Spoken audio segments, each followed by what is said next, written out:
Hello, everybody. Welcome to another daily dose of gaming news and all that good stuff. And as always, I also publish on Rumble and on Patreon for extra support, any kind of updates. I usually go about on Twitter X. Yesterday, I did manage to publish, and I think we got to publish another episode of Planet of Lana. I got a typo here. I completely forgot to correct that. But yeah, it's a different episode. Now I'm watching. Now that I did mistype there the number of the episode itself, I will correct that later. And with that said, I already have some completed gameplay series here on 4K, the most recent ones, 1080p, the older ones, and as usual, one of these days, some of the games that I did play 1080p, given that it's been at least 6 years or something like that, I will be replaying it in 4K in due time. Uh, with that said, let's go to the news. I don't have anything here. Tomorrow we'll have another Planet of Land episode there. Yeah, supposedly Asus did confirm that it's going to update the Q release and is going to call itself Q release Slim, which confirms that it does do damage. Because if they were right, they will never update the design itself, and it would consider user error. But again, it seems that they did screw up the design there. Again, we see this that people are saying this is only doing damage in a sense it's statically or static damage. But with due time and the fact that it seemed that the old design had on the separation here, they have a metal bar here. I assume part of the protection of a PCI Express slot there. It does scratch it there, and again, if the design itself lends to scratching here and there, we got the traces here. Again, it can be very difficult to screw up in a sense to damage the board itself, especially on the connector side of things here. But you never know.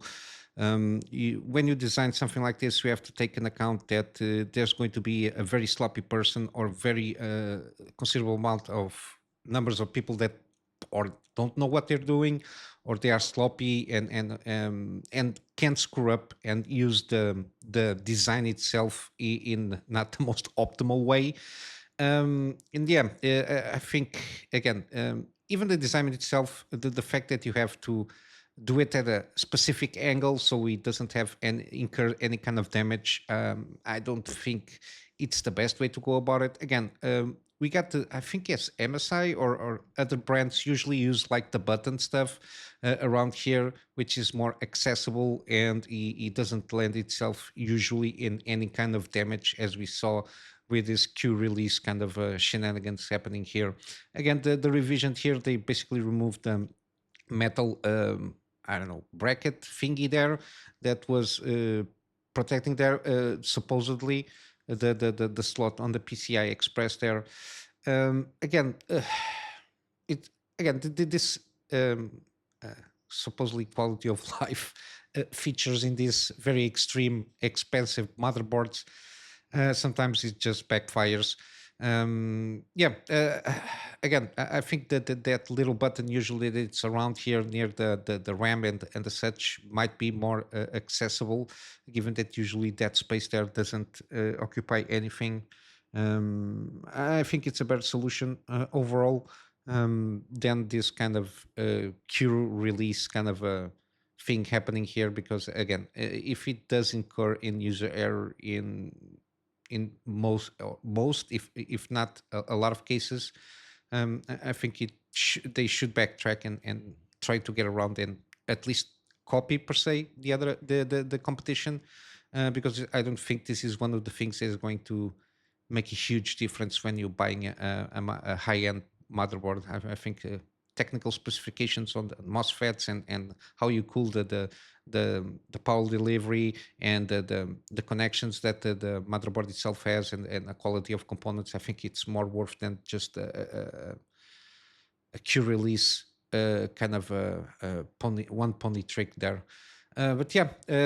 They updated. They basically bent the knee that again they weren't right that this was not about the system itself, was about basically user error. But yeah, we got an update there. Got another update here with again more layoffs that will it's unavoidable to continue to happen again. I tackle this almost every two, or at least every week. There is always something like this regarding the industry. I think the teams or a lot of the teams are bloated. They should trim the fat on these development teams. It's not the first time in Crystal Dynamic in recent times that they had layoffs. Again, it's 17 members. The previous layoff per se was a marketing team, if not mistaken. This one again supposedly it's 17 team members that supposedly are developers, not from other departments, it seems.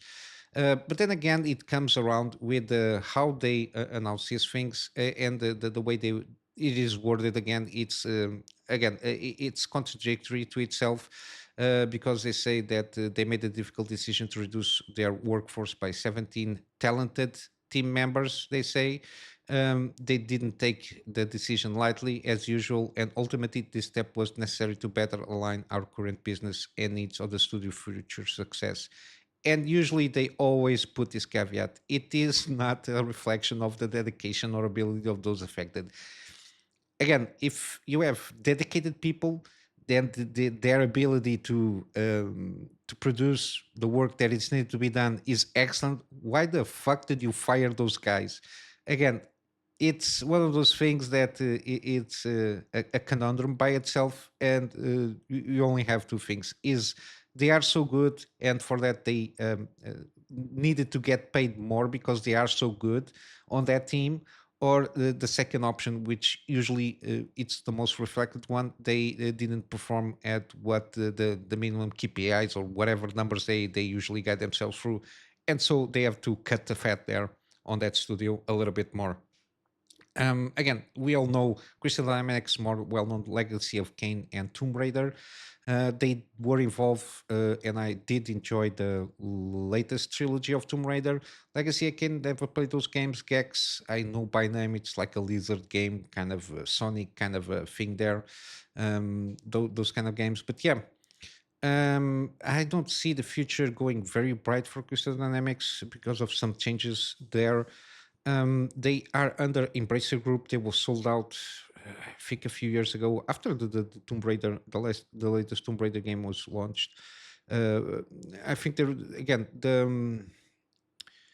yeah, I don't know because also the Embracer Group did have its own problems with some business trying to. I think it was a Saudi group trying to make a deal with $2 billion, something like that, and it went through the drain, that deal. So they started cutting a lot of development teams and shut down some studios here and there, sold some IPs here and there. Also, I think Gearbox was one of those studios that sold to another company. Again, it goes a lot in a lot of ways.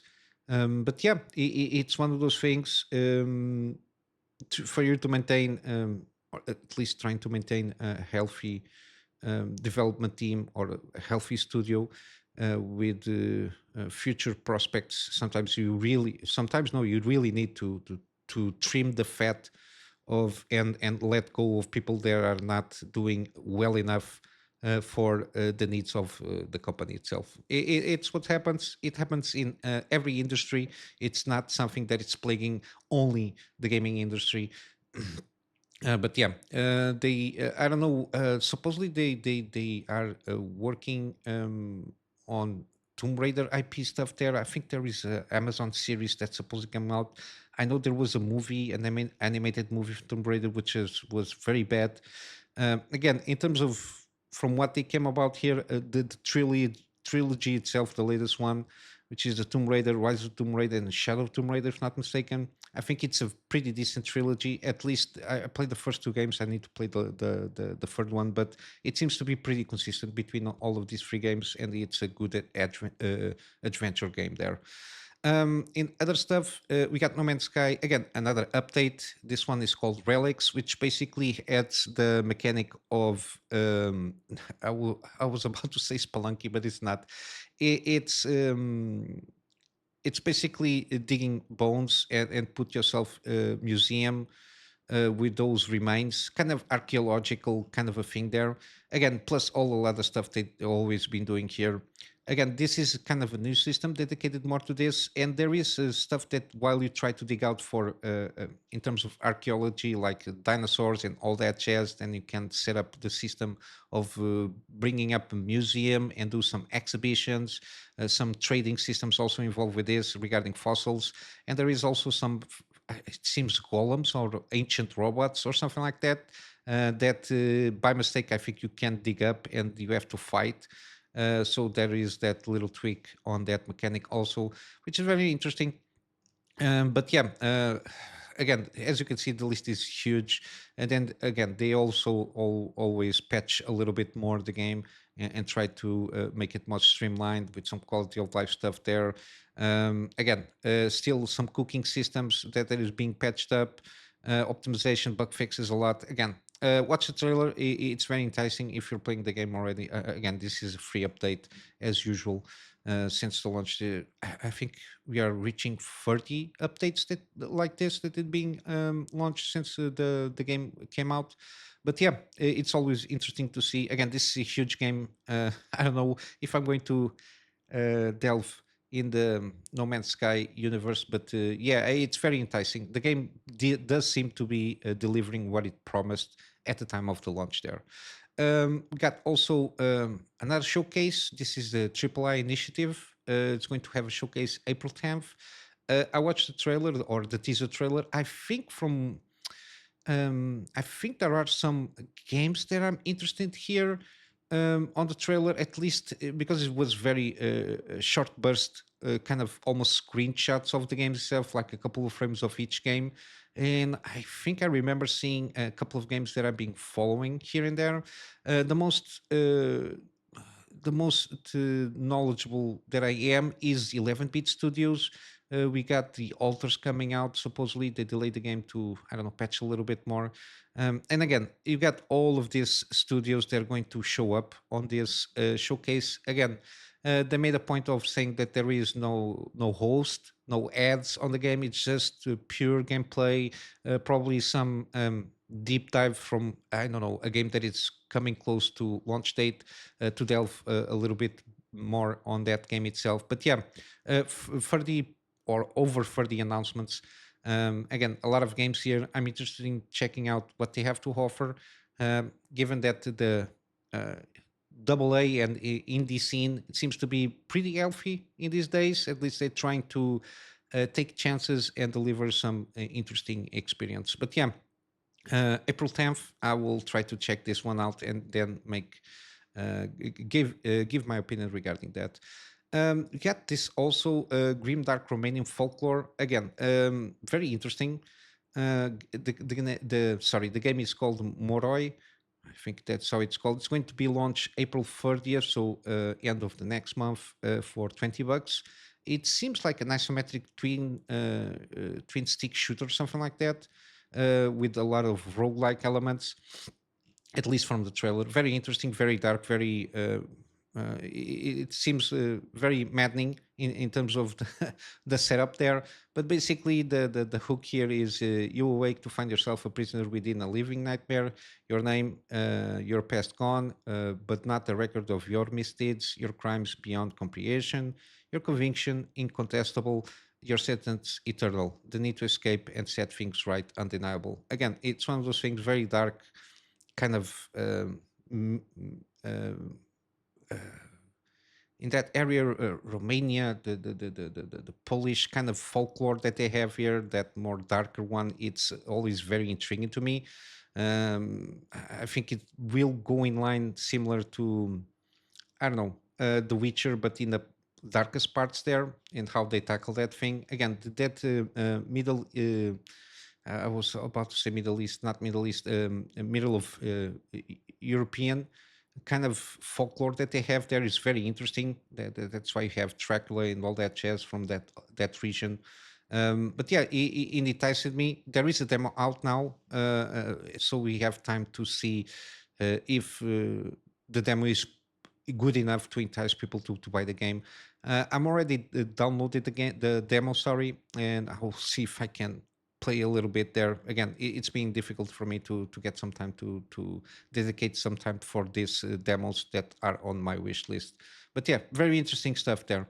And then lastly, we got here more stuff with Monster Hunter Wilds. That supposedly there is a bug. They say here on the title again. I think they should refrain of putting their own twist on the title itself. I think the title should be more descriptive than putting their own biases there.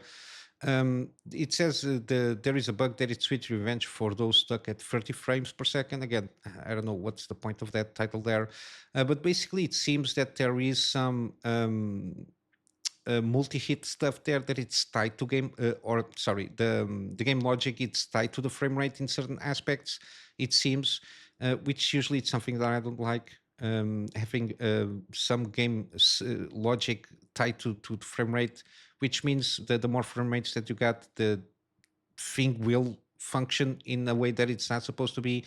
In the case, seems to be multi-hit sequences. It's a bug that happens a lot. It's not permanent. But yeah, it seems that the more FPS that you got, the less damage it's dealt, if not mistaken. Um, or that you do, at least that's my understanding there. Yeah, there supposedly is a workaround this, but it's not very I don't know, streamlined to do something like that. I suppose we have to do some tweaks here and there on probably some file somewhere. I'm not sure. But yeah, as you can see, if you are around the 30 frames per second, again, this is usually this the game logic usually tied to console stuff there because they optimize the game to such an extent on consoles, which supposedly has a fixed frame rate. That sometimes the game logic in certain aspects is tied to those frame rates. While on PC, again, it seems that you deal less damage. So the more frames that you have, I don't know how exactly this works, but I don't think it's something that should be tied on the frame rate side of things here, because it can induce, I don't know, can take out the joy of the game itself. Because again, imagine if they streamline the performance of PC and everybody gets around 90 FPS in their hardware all of a sudden instead of 30. Again, you're doing less damage. It's the game basically gets a little bit more difficult without any reason to do so. But yeah, it's one of those things. Suppose there is a workaround. I'm not sure exactly what it is because I don't have the game installed, so I'm not sure. But yeah, it's another those things that I think they should have tackled on the title update that they did a couple of days ago or yesterday. Yeah, I think it's one of those things they should keep the players, given that he have huge base player. And now I think they should pay attention, especially on the PC side of things, that can do a huge swing in the future regarding this game and the franchise itself. But yeah, with all that said, let's go for some gaming deals. We got again No Man's Sky 60% off. Again, I covered the updates. Again, got the latest one, which is Relics. We got August Legacy still on sale, 75% off at the moment. On GOG, we got Baldur's Gate 3, 20% off. Again, it's a no-brainer, a must play. We got the Batman Arkham Asylum. This is the Game of the Year edition, 80% off. The sequel, Arkham City, again, the GOTY edition, 80% off. And then we got Arkham Knight. We got the standard edition here, 80%, but we got also 80% on the premium edition, which has the DLC stuff there. Again, it goes in line in terms of price with Steam when it's usually on sale, so that's that. We got Deadlight Director's Cut. Again, this is a small game, very cheap, enjoyable, kind of side scroller kind of a game there. Again, it takes around 5 hours or so. I did a series on this game and I did enjoy what they're trying to do there. But yeah, if you're curious, just check that playlist of gameplay of this game, at least the first episode, to get an idea how this game is played and what you are supposed to do there. We got again Deus Ex Human Revolution Director's Cut, 85% off. Again, one of those must play there. And then the sequel, also the same thing. Mankind Divided. This is the digital deluxe edition, which is the one that I do recommend, given that it has some extra goodies on that affect gameplay and ease up in terms of content there also. Then we got Dishonored. This is the complete edition. Again, it has Dishonored Definitive Edition, Death of the Outsider, and Dishonored 2. Again, 80% off, free, supposedly excellent games. I played a little bit of the first one at the time, and then I stopped playing it. I don't know why. Some other game came up that interested more at the time. But yeah, they are supposedly pretty good games. And again, at this price, I think it might be worth it. Then we got Jagged Alliance free, kind of a turn-based battle game. Um, Play mercenaries, do the missions, squad management, all that jazz. Again, a pretty good game overall. At least the feedback is pretty good, and it's 50% off. Then you got Prey Digital Deluxe Edition. I think this is excellent game, very underrated, under the radar when it launched. And I did manage to do a series on this one. So if you are curious about this game, which I do recommend, check the first episode to get an idea what this game is all about. It's kind of supposedly immersive sim from the same guys that did Dishonored. Then you got the Evil Within series, which is the first one, 75% off. I can recommend the game at this price point. It's a very interesting experience. Again, the only complaint that I might have is could be a little bit more polished in certain things, but other than that, it's the story there is pretty interesting. And then we got also the sequel. More improvements were made there. And again, at this price point, I can recommend. Again, I did a gameplay series on both of these games, so if you want to check out, you can check the first episode to have an idea what this game is about, or you can follow up and check the series by themselves. But yeah, I'm going to wrap up here with a plug on my Patreon as usual. The access support is more in line for me to get around and get a better storage solution, so I can have backups of stuff that I do for my clients, and of course some extra space of the videos that I do for the channel. But yeah, with all that said, I hope you have a wonderful day, and I'll see you in the next one. So until then, Kunamy Master out.